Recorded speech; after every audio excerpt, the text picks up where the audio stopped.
Bioware teamed up with IGN to give us 22 minutes of curated gameplay on Dragon Age the Veilguard, and there was plenty to see.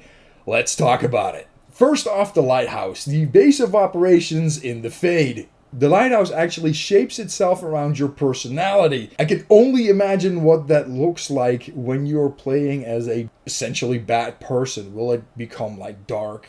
Will you have lots of red undertones? You got lightning in the sky? I don't know, but it is very interesting to find out. Although for me personally, it'll probably continue to look like it does in this footage over here because I usually play on the lighter hand side of things. The rooms of the companions shape themselves through the story too, in this case Davrin. The light in front of the door signifies the companion is home and ready for conversation. I like this a lot, because in past games you had to talk to everyone after a major mission to make sure you didn't forget something, and there's always time that you run into Garrus, for instance, and he said, "No, I'm just doing calibrations, bro. I got nothing new to say." And in this case, you just look at the light, and if it's on, they got something new to say. It is going to streamline gameplay, and it's going to cut out a lot of unnecessary stuff, and I enjoy that a lot. In this gameplay footage, Rook is a Qunari, which again highlights the character creator. It shows the dialogue wheel front and center. They gave away that Davrin likes a direct approach, so that is what is selected, which gives the approval message. The pet Griffon Asan can also be pet during gameplay too. They mention a deeper bond between Griffon and Warden. Lancet and Remy told me there's a word for the bond between a Griffon and Warden moving as one. Turlum. Now we go down the Crossroads via the Alluvion. Prior to going through, you can change your party. It also shows the option to travel to the tracked quest, which would eliminate going through the Crossroads if you've made the travel to the intended destination before.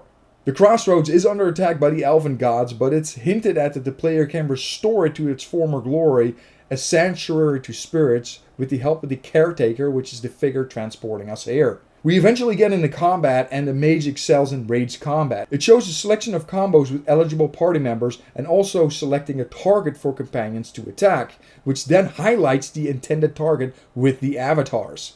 I really like the way they've set this up. You can effectively pause the game, make an educated decision, and then continue on. And after the attack, the cooldown timer is highlighted for hurting here as well.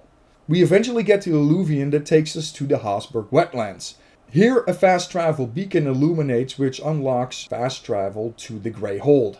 At these beacons, you can change your party members and respawn at these locations as well. A little further, more information was picked up and added to the codex with some XP gained.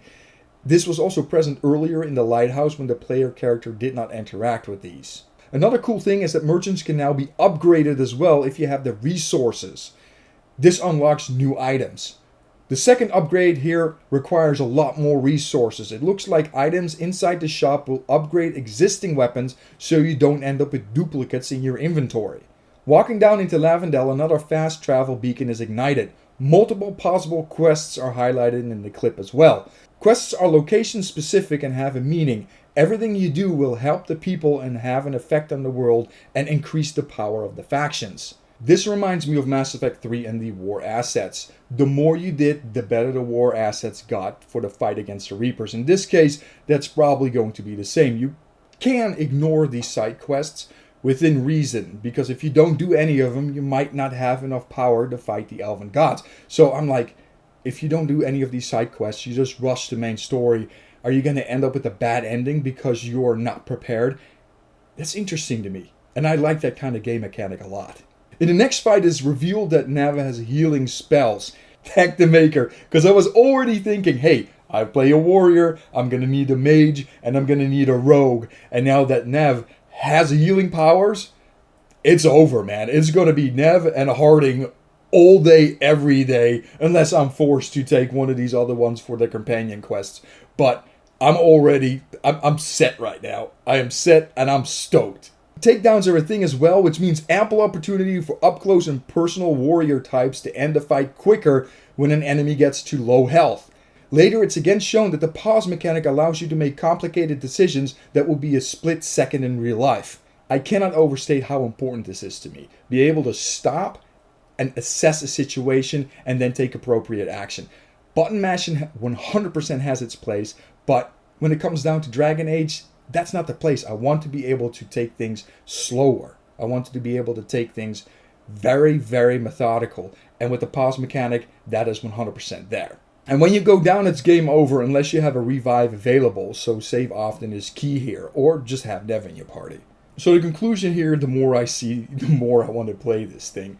I have my reservations about the art, but the story seems to be there and the gameplay is down my alley because it is very Mass Effect-like. I really wonder what you guys thought about the IGN coverage. Let me know in the comment section below. As always, if you enjoyed this content, hit me up with a thumbs up and please consider subscribing, trying to hit the 1,000 subscriber goal. And as always, hashtag game for the sake of gaming, and I'll see you guys on the flip side. Take care.